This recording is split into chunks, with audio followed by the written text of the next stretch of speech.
الحمد لله والصلاة والسلام على أشرف المرسلين سيدنا محمد وعلى آله. اللهم صل وسلم على فاطمة وعلي والحسن والحسين ورضي الله عن أبي بكر وعمر وعثمان. Salam alaikum. Donc, je reviens par rapport aux questions qui m'ont été posées. Bon, ça va être un peu éclectique parce que c'est trois sujets différents, mais je vais répondre en même temps pour gagner du temps et pour faire le travail. Alors, donc, par rapport à la logocratie chez les Mu'tazili, en fait, et est-ce que la logocratie était présente aussi chez les Zaydi? Voilà. Donc c'est une très belle question. Et je vous ai expliqué, je réexplique un peu en rajoutant quelques détails pour bien comprendre. Bon, la logocratie, pour ceux qui ne savent pas ce que c'est un peu le règne ou la gérance de la cause commune, tacite mais commune, comme démocratie, donc démos qui vient du latin qui veut dire peuple, cratie, donc le pouvoir du peuple. Donc la logocratie, donc c'est la raison ou la cause commune. Et j'avais dit que les Mu'tazili étaient logocrates en fait, parce que si on comprend bien, j'ai expliqué que après avoir été vraiment en collaboration avec les Abbassides jusqu'à la fin de règne des Abbassides, ils ont un peu laissé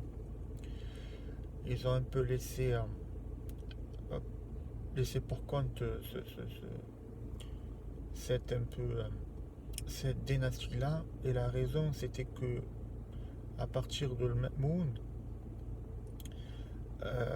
et à partir de l'héritage du pouvoir qui se faisait entre cette dynastie-là, les Mu'tazili, c'était la pierre angulaire du pouvoir spirituel dans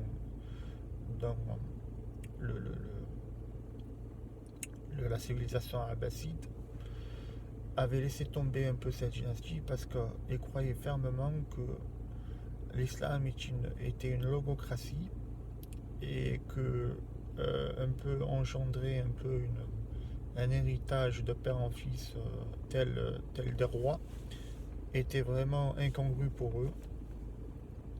Donc parce qu'en fait ils pensaient que c'était au plus à même de diriger qui prenait le pouvoir en fait.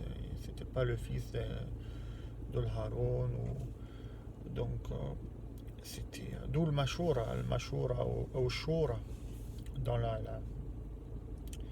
un peu la passation de pouvoir qui a été imposée par le prophète et chez les Zaydi, si vous avez bien compris les premières leçons, on avait dit que le prétendant au pouvoir devait être d'abord musulman, homme fort, capable, intelligent, savant, physiquement intègre, moralement intègre, et ce qui venait en position, je dirais, supplétif, qui, de préférence, s'il pouvait être un Hashimi, un descendant un Fatimide, un descendant de Fatima alayhi salam, qui soit Hassani ou Husseini, alors que les Ithna Ashari, le Ja'fariya, les deux Hussein, mettaient la lignée du pouvoir de l'imam dans la descendance de Hussein alayhi salam. Et donc c'est aussi une logocratie. Donc Donc c'est aussi une logocratie. Et combien même, donc, nous on sait que c'est Ali alayhi salam qui devait être le successeur du prophète, mais combien même s'il n'était pas qualifié pour, encore fallait faire une, une shura en sa présence, parce que vous connaissez bien maintenant la succession d'Abou Bakr qui s'est passée dans le hall des Banu Saïda et tout ça, on en a parlé maintes fois, et le déroulement de cette passation de pouvoir complètement allez, artisanale, on va dire, pour parler bien. Donc, et combien même fut-il pas capable, il n'aurait pas pas été choisi. Donc, il y a une directive divine pour que Ali soit, à travers le prophète, pour que Ali salam soit le successeur du prophète, une qualification donc divine d'abord, mais qu'elle allait être soumise aux gens ulil amri minkum, c'est-à-dire les gens qui sont plus à même de diriger au délire un dirigeant. Donc la logocratie est aussi le propre des Mu'tazili et le propre de Zaydi. Donc ça c'est un point très important. Et d'ailleurs, il faut que l'islam, la succession du pouvoir dans les pays musulmans soit une logocratie, parce que je vous dirai plusieurs textes qui parlent de ça implicitement, parce que le concept n'est pas aussi générique que cela, mais c'est une très bonne question. Voilà. Autre chose, on avait parlé de tout ce qui est des expériences de mort imminente. Voilà, et j'avais parlé de ça fait un tollé. J'avais parlé que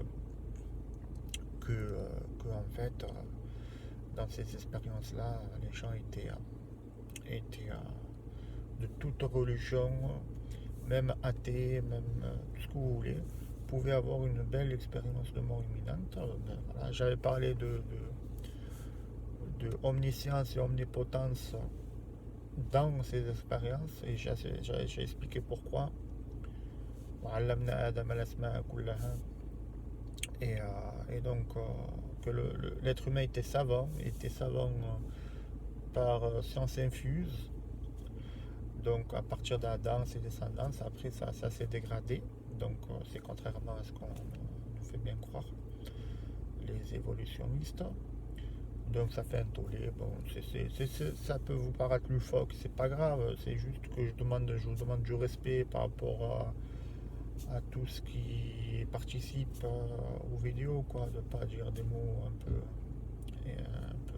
inacceptables et respectueux, quoi. C'est pas grave. Si vous, quoi. Gardez votre côté incrédule si ça vous protège, si ça vous met en confiance. C'est très important. Moi, il n'y a pas de problème. Et donc, voilà, donc bon, si j'ai affaire à des salafis ou des wahhabistes qui pensent qu'il n'y a que les wahhabis qui rentreront au paradis, que les autres populations qui ne croient pas à leur doctrine, bon, c'est leur doctrine à eux, n'étaient pas admis, ben, je vous dis simplement,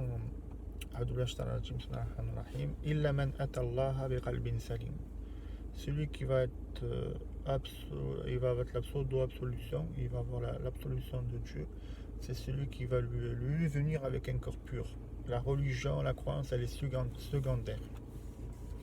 C'est ça qui nous a appris la famille du prophète. Donc, c'est pas grave, c'est votre croyance, vous êtes des salafis, vous êtes des wahhabistes plutôt, il n'y a pas de problème. Mais voilà ce qu'il y a, voilà ce qui, nous on croit à ça. Donc, voilà.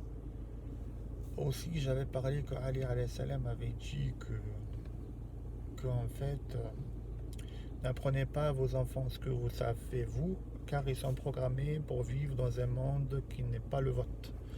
Ça, c'est aussi une vision avant-gardiste de tout ce qui est éducation, formation. Ça sert à rien comme disait Confucius, l'expérience des autres c'est un peine pour chauve. Ça sert à rien d'apprendre à vos enfants des choses qui vont pas les vivre dans leur monde. C'est chacun son monde en fait. C'est ça l'ijtihad chez les Zaïdis, chez la famille du prophète. Bon, je vais pas vous un peu vous alourdir cette vidéo. Je vais faire deux trois encore pour répondre à toutes les questions parce que bon, on a un manque de temps qui est faramineux. Donc voilà, donc merci pour tout. Merci de me suivre. J'apprends beaucoup de choses avec vous encore une fois. Et j'espère que vous aussi. Allez, Allah al-Musta'an, à bientôt. Salam alaikum.